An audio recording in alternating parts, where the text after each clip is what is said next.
सीधी साधी आदर्श लड़की काव्या का सपना था कि वह आईएएस बनकर देश की सेवा करे। आज वह लैपटॉप पर इंटरव्यू दे रही थी। इंटरव्यूअर ने कहा, खिड़की से नीचे कूद जाओ। काव्या ने शांत मन से खिड़की पर चढ़कर अंदर ही छलांग लगा दी, जो होशियारी से प्रश्न का उत्तर था। दरअसल इंटरव्यूअर भी उसका मंगेतर था और वह सचमुच के इंटरव्यू के लिए अभ्यास कर रहे थे। फिर दोनों इंटरव्यू देने के लिए निकल पड़े। रास्ते में उन्होंने देखा कि एक लड़का बिल्डिंग से कूदकर आत्महत्या करने की कोशिश कर रहा है। काव्या ने मंगेतर से अनुरोध किया कि वह उसे बचाए, लेकिन टाइम न होने के कारण उसने बचाने से इनकार कर दिया। फिर काव्या ने मंगेतर को इंटरव्यू के लिए भेजकर खुद उस लड़के को बचाने चली गई। जब लड़के ने उसे पास आने पर कूदने की धमकी दी तो काव्या ने उससे आत्महत्या करने का कारण पूछा। लड़के ने बताया कि नौकरी न मिलने के कारण उसे यह कदम उठाना पड़ रहा है। और तो और लोन के लिए की गई अपील को भी रिजेक्ट कर दिया गया। काव्या ने उसकी बात ध्यान से सुनते हुए लोन पास करने वाले की डिटेल निकाली और उसको फोन करके सारी बात बताई। व्यक्ति को मजबूरन मानना पड़ा, जिससे लड़के की सारी परेशानी दूर हो गई। तभी काव्या तुरंत इंटरव्यू देने ऑफिस पहुंची। वहां पहुंचकर उसने देखा कि वहां पर वह व्यक्ति भी मौजूद है, जिससे उसने जबरदस्ती लोन पास कराया था, जिससे काव्या की करतूतों पर उसे बेइज्जत करने की कोशिश की। लेकिन काव्या ने अपने जवाबों से सबका दिल जीत लिया। 1 महीने बाद जब उसकी सगाई हो रही थी, तब उसे पता चला कि वह आईएएस के लिए सिलेक्ट हो चुकी है। वहीं उसका मंगेतर रिजेक्ट हो चुका था।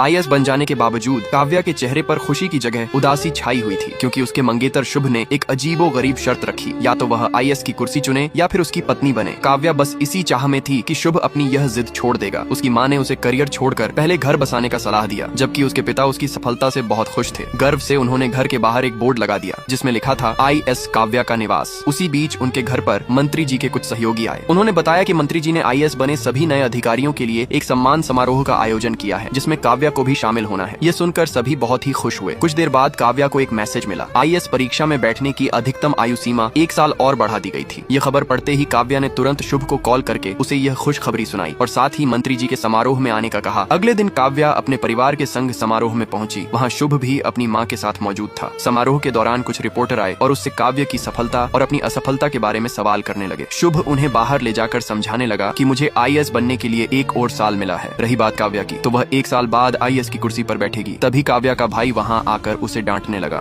सगाई के दौरान आईएएस बनने की खबर सुनकर काव्या खुशी से उछल पड़ी, लेकिन उसके मंगेतर शुभ को रिजेक्शन मिल गया था। शुभ मुंह लटकाकर सगाई से चला गया। काव्या उसके पास जाकर उसे समझाने लगी, लेकिन शुभ चिढ़कर बोला, तुम्हें नहीं मालूम मुझ पर क्या बीत रहा है। अगर मुझसे प्यार करती हो तो आईएएस की सीट छोड़ दो, या आईएएस बनो या फिर मेरी पत्नी। काव्या सहन कर बोली, तुम मजाक कर रहे हो ना? लेकिन शुभ सचमुच सीरियस होकर कहने लगा, मैं तुम्हारे साथ कदम से कदम मिलाकर चल सकता हूँ, पर पीछे नहीं। ये सुनकर काव्या के पैरों तले जमीन खिसक गई। वह सपने में भी ऐसा नहीं सोच सकती थी कि जिस सीट के लिए इतनी मेहनत की उसे प्यार के खातिर खोना पड़ेगा। काव्या को शांत देखकर शुभ नाराज होकर वहाँ से चला गया। काव्या उसके पीछे पीछे आई। तभी उसे देख सभी लोग उसके आईएएस बनने पर खुश थे और सालों बाद उसके पिता खुशी से नाच रहे थे। तभी उसके भाई को दोस्त ने ऊपर हुई सारी बात बता दी। रात में उसका भाई गुस्से से उससे पूछा, आखिर क्यों? वह शुभ की बातें चुपचाप सुन रही थी। इतने सालों बाद घर में खुशियां आई हैं और एक लड़का आकर सब छीन लेना चाहता है। काव्या ने सबको शांत मन से समझाया। ये सब शुभ ने गुस्से से बोला है, उसका माथा ठंडा होने पर सब ठीक हो जाएगा। फिर वह शुभ से अकेले में मिलकर प्यार से बातें सुलझाने की कोशिश की, लेकिन शुभ एक ही जिद पर अड़ा रहा, या तो आईएएस की सीट छोड़ दो या मुझे अगला पार्ट देखने के लिए सब्सक्राइब करें। काव्या से पूछे बिना शुभ ने मीडिया के सामने ये घोषणा कर दिया कि काव्या 1 साल बाद ही उसके साथ एकेडमी ज्वाइन करेगी और अभी आईएएस ऑफिसर नहीं बनेगी। यह सुनकर काव्या के भाई ने शुभ से कहा, आप दीदी से बिना पूछे उनके लिए इतना बड़ा डिसीजन कैसे ले सकते हैं? शुभ को ये सुनकर गुस्सा आ गया और दोनों में हाथापाई शुरू हो गई। तभी काव्या और उसके माँ बाप वहाँ आ गए। उन्होंने दोनों को संभाला। फिर रिपोर्टर से शुभ की कही गई बात का पता चला। काव्या ने सबसे पहले अपने भाई से कहा कि वह शुभ से माफी मांगे। काव्या के भाई ने नाराजगी में उससे माफी मांग ली। फिर काव्या ने शुभ से सवाल किया, तुमने बिना पूछे मेरे लिए इतना बड़ा फैसला कैसे ले लिया? शुभ ने शांत होकर जवाब दिया, मैंने तुमसे कोई जबरदस्ती नहीं की, बल्कि तुम्हें 2 ऑप्शन दिए थे, या तो आईएएस बनो या मेरी पत्नी। शुभ की बातें सुनकर काव्या का सब्र टूट गया। उसने अपनी सगाई की अंगूठी निकालकर शुभ को वापस देकर कहने लगी, इतने सालों साथ रहने के बावजूद तुम मुझे पहचान नहीं पाए, तो इस रिश्ते का क्या फायदा? यह कहकर वह बाहर आ गई। बाहर उसे वही मंत्री मिले जिन्होंने उसे अभी अभी सम्मानित किया था। मंत्री ने काव्या से कहा, नौकरी तो होती रहेगी, पर इन सबसे पहले तुम लड़की हो। अच्छा यह होगा, लड़का बड़े घर का है तो तुम उससे शादी करके जिंदगी आराम से गुजारो। मंत्री की बातें सुनकर काव्या हैरान रह गई, क्योंकि यही आदमी महिलाओं पर जोरदार भाषण दे रहा था।